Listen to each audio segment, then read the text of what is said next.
Star Wars The Rise of Skywalker is now just 17 days away from its official release by Disney, Lucasfilm, J.J. Abrams, and even creator George Lucas. That is all set and ready to end the Skywalker saga and the sequel trilogy itself. This is Mike Zero. Make sure to subscribe if you're new to the channel for future Star Wars content. Now, one thing about Episode 9 that a lot of fans are very worried about is exactly how J.J. Abrams is going to utilize the entire movie and exactly how it's going to connect to the originals and the prequels and what kind of revelations will lead to saga-wide implications of the entire Skywalker saga. Now, we do know that Disney and Lucasfilm, they have a plan in place in order to make this by far the darkest Star Wars film there is out of the entire Star Wars trilogy, and out of the entire Skywalker saga, which honestly, I really can't see them making this film darker than that of Episode 3, Revenge of the Sith, because of everything that happened in Episode 3. That's going to be very hard to top if you guys really had to ask me.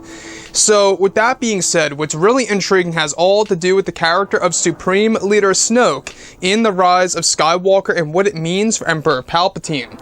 Now, specifically, what's really intriguing about all of this is that shot descriptions consisting of a sequence where it's explained that both Rey, Ben Solo, and Palpatine are said to be inside of his throne room, where Palpatine is said to reveal a vital secret and revelation that would change everything in the sequel trilogy and the entire Skywalker saga. It's explained that in the sequence, Palpatine begins to put Ben Solo into a Force-freeze state, where he begins to tell him a big secret about how he was in control of everything from the very start, and unveils to Kylo Ren that he was using Snoke as his own puppet to build the First Order, and that he was the one who created hundreds of Snoke clones that are intended to be used for his new Sith Empire as an army. Now, it's explained by Sidious that he was able to connect with Snoke's mind by using the power of the Beyond, and is said to be a power that he learned from his own master, Darth Plagueis. This ability to take control over one's body without sacrificing the original body that you live in. It's said that Palpatine learned about this power to control Snoke through the manuscript of Darth Plagueis, and that it is said to be the reason as to why Snoke was able to use Force lightning and even talk like Palpatine in The Last Jedi. It's explained that in the sequence, Palpatine unveils that the name Snoke came from the original body of the creature that was hundreds of years old, that Palpatine killed on the world of Exegol, and that the throne that Palpatine uses in the film is said to be the throne of Kylo Ren, who was Snoke's master. Now, it's explained that Palpatine took control of Kylo Ren's throne room after arriving on the world of Exegol, and that the original Snoke was the one who took over his master's location. It's said that here, Palpatine discovered Snoke, the dark side energy that he actually felt during the events of Return of the Jedi. Palpatine killed Snoke and cloned him many times, however used one of his clones to create the First Order to trick the entire galaxy and to take their attention away from the unknown regions. It's said that Palpatine was able to use Snoke also as a way to remotely train Kylo Ren from across the entire galaxy, and that the connection to Snoke is said to have made Palpatine stronger during his time on Exegol. Sidious also explains that he was using the Snoke clones as a healing source, and that the extract from the creature was put into a tank that allows him to live along with his crane machine that he was hooked up to.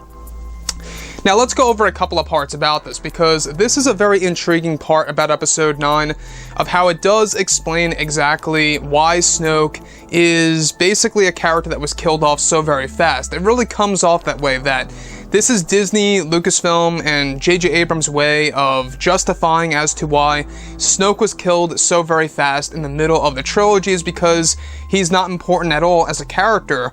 He was merely just a puppet of Palpatine and was a clone of the original Snoke.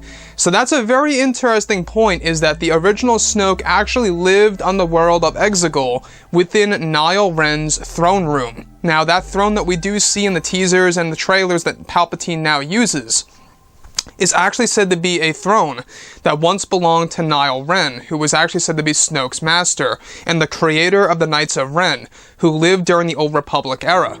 So what I like about this is that this gives us a overall answer as to exactly who Snoke really was, and exactly why Palpatine was able to hide over in the unknown regions, and also use the First Order as a distraction. It almost reminds me of how, the Clone Wars was also, a distraction essentially for Palpatine to essentially plan everything out and to initiate Order 66 and do all those crazy things of destroying the Jedi and all. Now, everything here with Snoke, alright? I know some fans are going to like and or dislike this big decision by Disney and Lucasfilm, is that Snoke was essentially a clone of the original Snoke. So the Snoke that we do see in the events of The Last Jedi and The Force Awakens is based on the original version of Snoke. And the actual name Snoke comes from Palpatine learning about some kind of ancient Sith or ancient dark side knowledge that he actually learned about from the manuscript of Darth Plagueis. He actually learned about the power to control other bodies from afar by going into the manuscript of Darth Plagueis, his own master. So that's one very interesting aspect of Episode 9, is that this film really is exploring the lore of Snoke, Palpatine, and even Darth Plagueis, and how they all really do connect with each other.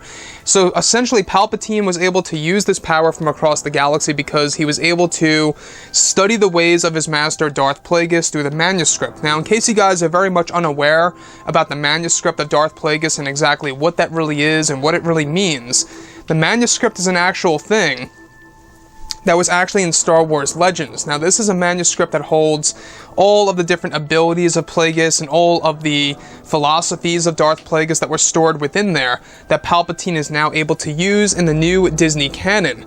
So, the thing about the final act of Episode 9 is that Palpatine explains all of this to Kylo Ren. Of course, in the very beginning of the movie, Kylo Ren is going to find out more about the Snoke clones, but in the ending of the film, he learns more about how Palpatine was the one who was controlling Snoke from the very beginning, and that the Snoke that was actually building the First Order wasn't really the original body. The original body was actually killed on Exegol and was hundreds upon hundreds of years old, and even had a master called Nile Ren. This really does open up a question, right? Was the original Snoke a Sith Lord? That's the biggest question open on the table for discussion here, right? Because was he a Sith Lord or not? We do know that during the events of Return of the Jedi, and even before then, is that Palpatine actually sensed the dark side energy of Snoke over in the unknown regions. He actually felt his presence, and it's exactly one of the major reasons as to why Palpatine actually sent his forces out into the unknown regions to find and locate the world of Exegol and Supreme Leader Snoke, and what Snoke left behind. That's a very interesting point now, isn't it? Because the fact that there is this big connection between Palpatine and Snoke, and exactly how it's all going to unfold in this movie, is something that I think a lot of fans are going to really be satisfied with, or are going to be very upset with. You know, I know a lot of fans out there love the villain Snoke as much as I do. The character of Snoke is really growing on me, but to find out that he was a mere puppet of Palpatine only makes the villain of Palpatine seem a little bit more of an expert manipulator, right? The fact that he was behind everything from the very start. And this also connects to the other leaks that we went over, that Leia unveils at one point in time in the movie that it wasn't really Snoke that she actually felt who was watching over Ben Solo from the very start. It was actually Palpatine. And that does make a lot of sense now, because Palpatine was using Snoke as a puppet, and Snoke was watching over Kylo Ren as a baby when he was within Leia. And that does explain everything. That's also said in the novelization that, you know, she felt Snoke's presence, you know, ever since she, you know, was giving birth to Ben Solo, and before Ben Solo was born, she felt Snoke's presence. That was really Palpatine the entire time. So you can see how everything is starting to connect here. All the dots are connecting for Episode 9. I know that some fans like this idea and some fans are going to hate this idea. That's perfectly fine and all. I'm kind of in the middle, if I really had to be honest with all of this. The fact that JJ is really trying to throw us with a big shocker at the very beginning and the ending of Episode 9 that really does explain Snoke's origins and his backstory, and how at the end of the day there really ain't that much of a backstory to Snoke. I mean, the original Snoke was killed. He had a master called Nile Ren. We went over the original Snoke backstory a couple of weeks ago, but the clone version of Snoke, no backstory and nothing special to him. So hopefully we'll find out more about the real Snoke, the authentic creature that Palpatine discovered. So anyways, guys, I would like to hear what each and every one of you have to say about this below in the comments. And if you guys did enjoy the content for today, do make sure to drop a thumbs up on this video to support the channel. I thank you all so very much for the kind support, and I'll catch you guys next time.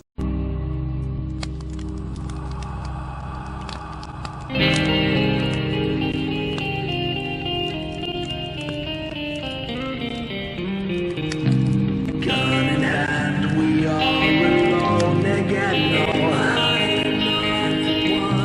from night to moon.